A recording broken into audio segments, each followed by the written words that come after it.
Hello दोस्तों, स्वागत है आपका डे 7 के साथ। ये 7वां महाक्लास और इसी के साथ हमने अपना वादा भाई पूरा कर दिया। हमने आपसे कहा था कि लगभग YouTube पे आपको कंटेंट ला के देंगे। बच्चों ने कहा केमिस्ट्री के महाक्लास आ गए, बहुत सारे बच्चे फिजिक्स के लिए भी कह रहे हैं एक आध दिन का टाइम दीजिए सर, बहुत ही जल्द BEd BSc पर उसकी भी व्यवस्था कर देंगे सर, ठीक है। तो चलिए शुरू करते हैं इस महाक्लास को। अपनी लास्ट यूनिट जो बची हुई है डाई, कल हम जो वीडियो लेके आएंगे उसमें सेकेंड सेमेस्टर के इंपॉर्टेंट बता देंगे। कल तारीख होगी सिर्फ 20 या 21, 22 तारीख को आपका पेपर है। जाइए और आराम से जाके पेपर दे आइए सर। चलिए शुरू करते हैं। तो डाई क्या होती है मेरे भाई, सबको पता है। डाई का इस्तेमाल हम लोग कहाँ करते हैं? हम लोग जहां तक जानते हैं हमें तो यही पता कि भैया बालों में लगा लो, कलर हो गया, डाई है। लेकिन रियलिटी है किसी भी पदार्थ को रंगने के लिए हम लोग जिसका यूज करते हैं उसे कहते हैं डाई। क्या कहते हैं? डाई। ऐसे सब्सटेंस जो कलर्ड हो, यानी जो कलर्ड हो और अदर सब्सटेंसेस को कलर कर सकें, यानी दूसरे से जोड़ के उसे कलर कर दें, क्या कहलाते हैं? डाई कहलाते हैं। स्टार्टिंग में डाई नेचुरल सोर्सेस से प्राप्त होती थी। पुराने जमाने में जैसे हमारी नानी थी, वो क्या करती थी, फूलों से रंग के कपड़ा रंग देती थी। फूलों की मतलब डंडी ऊपर की तोड़ ली, पानी में उबाला, डाल दी साड़ी, निकाली, रंग गई वो। तो पहले नेचुरल सोर्सेस हुआ करते थे। लेकिन फिर क्या हुआ, 1856 में सिंथेटिक डाई का फॉर्मेशन किया और उन्हें क्या कहा गया, father of organic die industry. किसने? सबसे पहले पर्किन ने। यानी 1856 से पर्किन ने फुरेरी लगाई कि रंगने के लिए अलग से मटेरियल्स हो सकते हैं और जिन्हें कहा गया डाई मेरे भाई, ठीक है। अब कंडीशन क्या है? Condition for a compound to act as a dye. तो सबसे पहले तो कलर बेहतरीन आना चाहिए।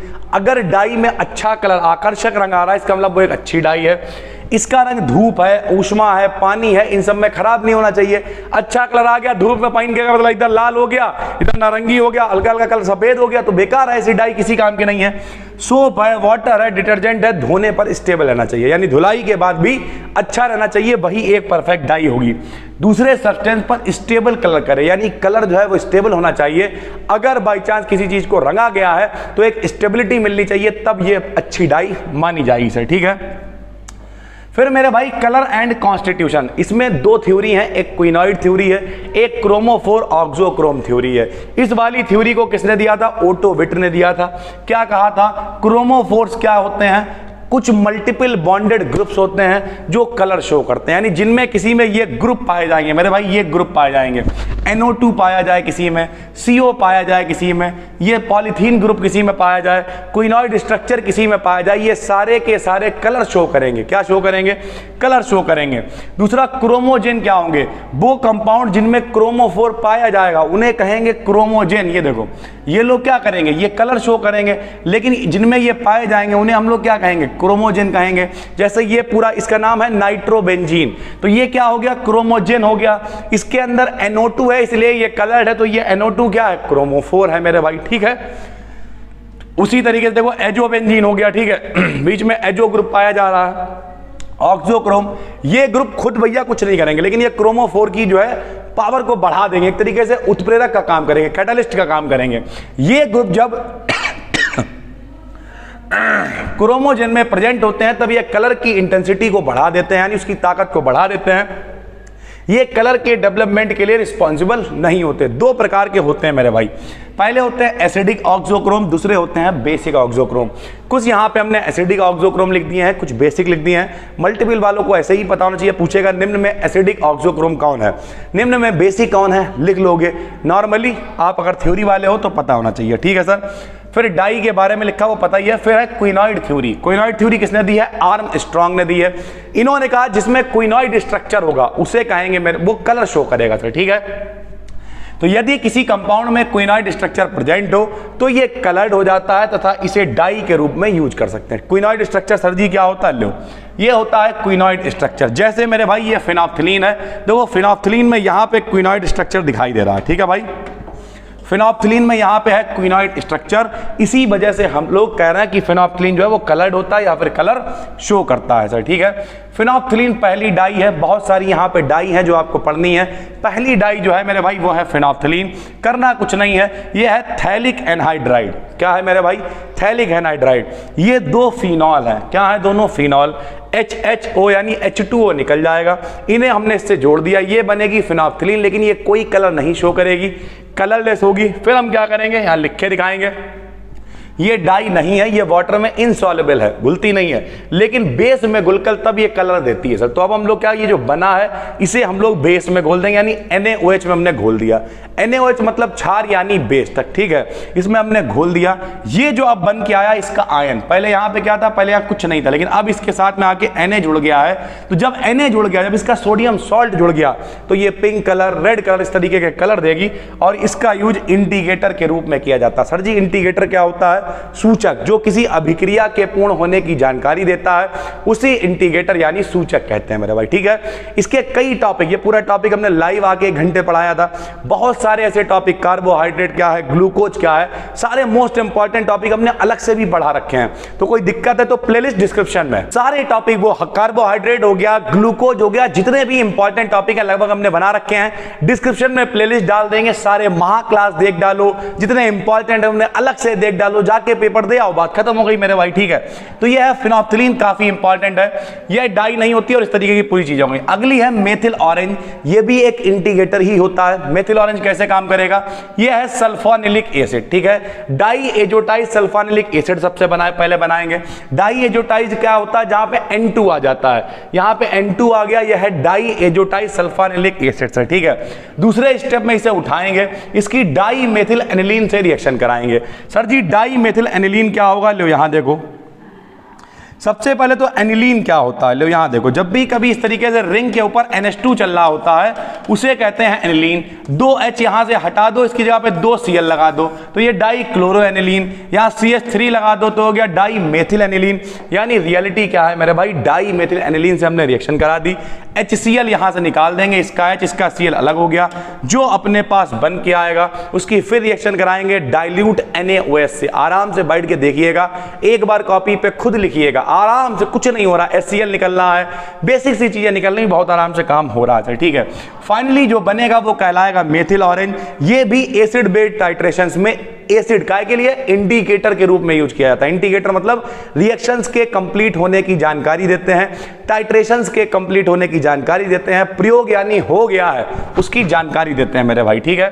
फिर आपको मैलेकाइट ग्रीन पढ़नी है। ये मैलेकाइट ग्रीन भी काफी इंपॉर्टेंट है, सारी इंपॉर्टेंट डाई ही हमने लगा रखी है। तो यहां पर मेरे पास बेंजल्डिहाइड है, C6H5CHO बेंजल्डिहाइड है। यह है डाई मेथिल एनिलीन। इनमें से भैया HH ले लेंगे, इनसे O ले लेंगे, H2O अलग हो जाएगा। जो बनेगा ये ल्यूको बेस कहलाएगा। इसकी फिर से रिएक्शन कराएंगे PbO2 की उपस्थिति में, और फाइनली जो अपने पास बनेगा उसकी फिर रिएक्शन करा देंगे HCl से।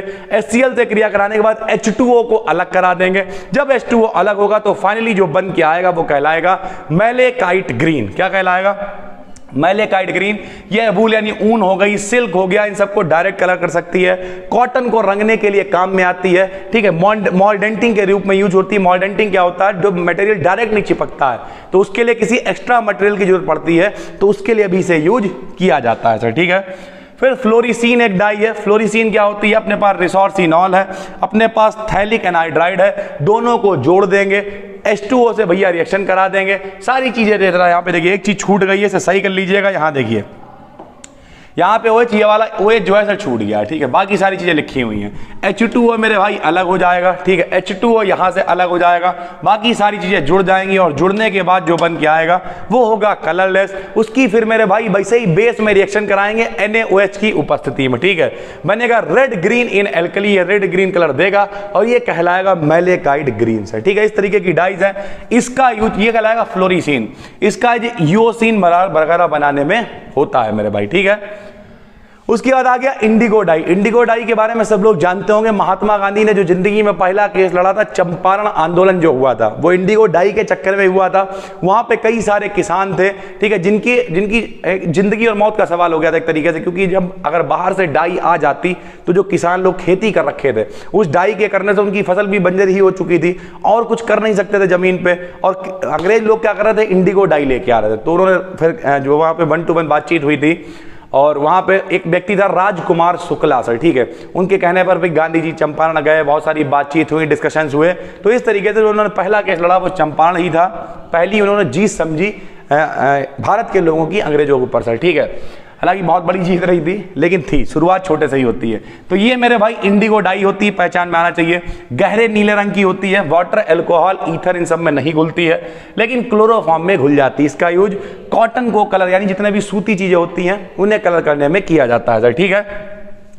एलिजरीन एक डाई होती है, ये बनी हुई है, इसे भी आपको याद करना है, ठीक। इसका यूज मॉर्डेंटिंग डाई बनाने में बता चुके हैं अभी, इन सब चीजों में किया जाता है सर, ठीक है। तो इस तरीके की जितनी भी इंपॉर्टेंट डाइज हैं सर, ठीक है, इनका कलर एंड कॉन्स्टिट्यूशन है, ये सारी चीजें हमने आपको बता दी हैं।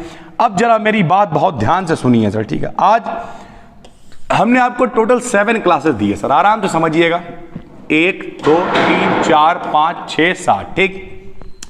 पहला क्लास आपके पास कार्बोहाइड्रेट वाला गया, उसमें हमने आपको 2-3 इंपॉर्टेंट क्वेश्चन बताए।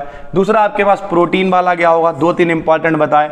ऐसे ही एक सॉलिड स्टेट गया सर, ठीक है, एक न्यूक्लिक एसिड गया सर, ठीक है। इस तरीके की चीजें चली। एक क्या पॉलीमेराइजेशन गया, ठीक है। एक अभी ये जा रहा है डाई, इस तरीके, यानी कुल मिला के आपके पास टोटल 7 क्लासेस चलेगा। अब 7 क्लासेस जब चलेगा तो आपने क्या किया ना, देख भी लिया, इनकी पीडीएफ आपको मिल गई, ठीक है। अगर आप ऐप पे नहीं देख, आप जब पढ़ जाएंगे सर, आज के बाद ये सारे क्लासेस आपको ऐप पे भी दिखाई देंगे जिन लोगों ने कोर्स ले रखा था सर, ठीक है। अगर आप इन्हें ऐप पे देख रहे हो तो आपको यहीं पे पीडीएफ मिल जाएगी, ठीक। बल्कि अभी हम क्या करेंगे, इन सारी पीडीएफ को आपस में मिला देंगे, day 1, day 2, day 3, day 4, day 5, day 6, और एप्लीकेशन के फ्री स्टडी मटेरियल में भी ये नोट्स डलवा देंगे। पढ़ो आराम से, क्या दिक्कत है, और क्या लोगे मेरे भाई, वरना हमें लिए चलो, हमने पूरा फर्स्ट सेमेस्टर के नोट्स फ्री कर दिए। बहुत सारे लोग कहते सर आपके पास कोई पढ़ने नहीं आएगा, अरे मत आए भाई, क्या ही फर्क पड़ता है। कहते नहीं है कि जितना किस्मत में होगा वो दौड़ के आएगा, बस मेहनत करने की जरूरत है सर, ठीक है। और यहाँ शहर के कई ऐसे टीचर्स हैं जो लोग मतलब पीछे बुराई करते हैं, और उसके बाद बच्चे बता रहे हमसे नोट्स मांग रहे थे कि अरे नोट्स दे देना यार, उनके काम चल जाएगा हमारा। तो ये चीज़ें, ये नोट्स बहुत कीमती हैं, अगर ये एप्लीकेशन पर डाल के 10-20 रुपए के भी कर दें तब भी आदमी खरीदेगा। लेकिन रियलिटी है मेरे भाई, आपके लिए जब हमने कह रखा है तो सारी चीज़ें आ रही हैं, टेंशन नहीं लेनी है, मन लगा के केवल आपको पढ़ते रहना है, बाकी कुछ भी नहीं करना सर, ठीक है। अब करना क्या है, 7 दिन आपको होगा सर, ठीक है। हर वीडियो में हमने लगभग मान के चलो 3, एक एवरेज ऑन एन एवरेज मान के चले तो 3 इंपॉर्टेंट क्वेश्चन हमने आपको बताए। तो टोटल मेरे भाई आपके पास 20 के करीब क्वेश्चन हो गए सर, ठीक है। कल जब हम आपके लिए वीडियो लेके आएंगे, बल्कि जल्दी ही पब्लिक कर देंगे क्योंकि आपका परसों एग्जाम होगा 22 तारीख को, तो कल जब हम आपके लिए वीडियो लेके आएंगे तो उसमें हम क्या बताएंगे, आपको 18 से 20 मोस्ट वांटेड क्वेश्चन बताएंगे, ठीक है। आपको क्या करना है, आपको इन सारे क्वेश्चंस की प्रैक्टिस करनी है, लिख लिख के देखना है, प्रैक्टिस करना है और बढ़िया तरीके से तैयार कर लेना है। जब आप इनकी प्रैक्टिस कर लोगे तब क्या होगा मेरे भाई, तब ये होगा कि आप अभी तक आपको कुछ नहीं आता था, 1 हफ्ते पहले आप भटक रहे थे, कहीं नोट्स मिल जाए, कहीं काम चल जाए, हमारा हाय मेरा पेपर आ गया, हमें कुछ आता नहीं है। अब क्या होगा, अब आप बहुत आराम से, आपके पास नोट्स हैं, इंपॉर्टेंट आपको पता चल गए, आपने पढ़ने शुरू किया, पेपर गए और जाके दिया जाके। जब आप पेपर देने जाओगे तो इस बात की एक पॉसिबिलिटी हो सकती है 1% कि मेरे भाई इंपॉर्टेंट क्वेश्चन पेपर में ना आए, तो ना आएंगे, नहीं तो और क्या आएगा, और कुछ कंटेंट ही नहीं है मेरे भाई, सीधी सी बात है। तो आपको सिर्फ इतना काम करना है, मन लगा के सारे इंपॉर्टेंट पढ़ लेने हैं और बाकी फिर पूरी कॉपी को एक बार अखबार की तरह देख लेना है। बहुत सारे बच्चे कहते हैं सर जी इंपॉर्टेंट नहीं फंसा बर्बाद हो गया, मैं नहीं, तुम्हारे पढ़ने का तरीका गलत है, पहले इंपॉर्टेंट पढ़ो, उसके बाद अखबार की तरह पूरी कॉपी पढ़ते चले जाओ। नहीं भी आएगा कोई बात नहीं यार, कम से कम नजर में तो होगा, देखा देखा तो होएगा, सुना सुना लगेगा, सुना सुना तो नहीं लगेगा ना, बस चले जाओ मेरे भाई, हो जाएगा काम। तो इस तरीके की चीजें करो। उसके बाद ये कसम खा के जाओ कि केमिस्ट्री का पेपर है तो मेरे भाई 3 घंटे हमें केमिस्ट्री लिखनी है, ऐसी की तैसी, जो होएगा देखा जाएगा। केमिस्ट्री लिखनी है मैं 3 घंटे, बस आएगा तब भी लिखेंगे, नहीं आएगा तब भी लिखेंगे। हमने डायलॉग दिया था किसी जमाने में, आएगा कोई छापेंगे, वही नहीं आता तो क्या करें मेरे भाई। तो इस तरीके की बेसिक सी कुछ थ्योरीज को सर अप्लाई करिए सर, ठीक है। बाकी नए हो तो चैनल को सब्सक्राइब करो, पुराने हो नोटिफिकेशन बेल को ऑन करो। कोई भी दिक्कत है कमेंट करके बताओ। आज अपना ये टास्क पूरा हो गया, थैंक यू सो मच। जिन लोगों ने भी सारी वीडियोस देखी हैं नीचे कमेंट करके बताएं, और बाकी कल मिलते हैं इंपॉर्टेंट वीडियोस के साथ। मस्त रहा करो भाई, कोई दिक्कत है मैसेज करना, देखेंगे, कोशिश करते हैं। 8604507939 इस पे मैसेज कर लेना मेरे भाई, ठीक है। सत्यम वाजपेयी 04 मेरे भाई, इंस्टाग्राम पे आप हमें फॉलो कर सकते हो, ठीक है। सारी चीज़ें हैं, फॉलो कर लेना, और भी बहुत सारी चीज़ें हैं, ठीक है। कुल मिला के कॉल सपोर्ट का नंबर है मेरे भाई 90 44 90 0263। ज़्यादा दिक्कत हो, बहुत ज़्यादा समस्या हो, अपनी कॉल करके इस पर समस्या नोट करा देना, हमारे पास तक बात पहुंच जाएगी। रियलिटी है, देखो भाई, एक आदमी ऑनलाइन में कितना सपोर्ट दे सकता है, खास करके ऐसा तो ही नहीं यहाँ कोई बहुत बड़ी टीम बैठी हुई है, लेकिन अपनी तरफ से बैकहैंड पे जितनी कोशिश कर सकते हैं उतनी कोशिश कर रहे हैं और उतना सपोर्ट आपको देने की पूरा प्रयास है सर। ठीक है, आपका कोई पेपर हो, अचानक से भी अगर तुम्हें लग रहा है कि बहुत गंभीर में फंस गए हो, मैसेज करो, कोशिश करते हैं कुछ ना कुछ करने की। हालांकि कुछ बच्चे हैं जो बीएड वाले हैं, कुछ इंग्लिश मीडियम वाले हैं, भाई मेरे एक बात आराम से समझो, अगर हम ये करेंगे, मान लिया बीएड को भी अभी हमने टच कर लिया, तो बीएड उससे हो गया, अभी एप्लीकेशन पे भी कोर्सेज पूरे नहीं हो पाए, उन्हें पहले कंप्लीट कर लें, फिर सब में राख फैलाएंगे, क्या ही दिक्कत। और अभी कुछ बहुत बड़ी प्लानिंग कर रहे हैं, आने वाले टाइम में आपको पता चलेगा, बहुत कुछ करने वाला है BD Academy, बस आपका सपोर्ट और साथ चाहिए, बाकी मेरे भाई कुछ नहीं चाहिए। चलिए सर, मिलते हैं एक अच्छी नीयत के साथ, इस क्लास को खत्म करते हैं और कल मिलते हैं इंपॉर्टेंट क्वेश्चंस के साथ। तब तक के लिए धन्यवाद। मन लगा के सब कुछ पढ़ डालिए, जब तक कल इंपॉर्टेंट की वीडियो आए तब तक आपका सब कुछ तैयार होना चाहिए। इंपॉर्टेंट की वीडियो आए फटाफट उन्हें रिवाइज करना, परसों जाके पेपर दे आना और कमेंट करके फिर बताना आगे कि पेपर कैसा हुआ सर। ठीक है, अपनी तरफ से सर पूरा प्रयास कर दिया है। दिक्कतें क्या हुई इस सीरीज को खत्म होने में, खत्म हो रही है सीरीज तो बताया दे रहा है, लाइट बहुत दिक्कत करी, अभी भी आपने देखा बीच में लाइट चली गई थी, उसके बाद गर्मी, वो तो आप देख ही रहे हैं सर। हम कई बार कहते हैं या खुदा, क्या कहते हैं बताइए, या अल्लाह या खुदा अपने बंदों पे करम कर, मौसम को थोड़ा नरम कर, बड़ा सर मामला गंभीर है। तो इस तरीके की चीजें हुई और भी कई समस्याएं आई। 5 तारीख को इवेंट हो रहा, उसका भी बहुत सारा काम है, लेकिन कहते नहीं है, जब आंखों में अरमान लिया, मंजिल को अपना मान लिया, फिर मुश्किल क्या और आसान क्या, बस ठान लिया तो ठान लिया। अब ज्यादा टाइम आपका खराब नहीं करेंगे, परसों पेपर है, पेपर के बाद फिर बैठ के आराम से डिस्कशन करेंगे। मिलते हैं आपसे एक और वीडियो में, तब तक के लिए धन्यवाद, थैंक यू भाई।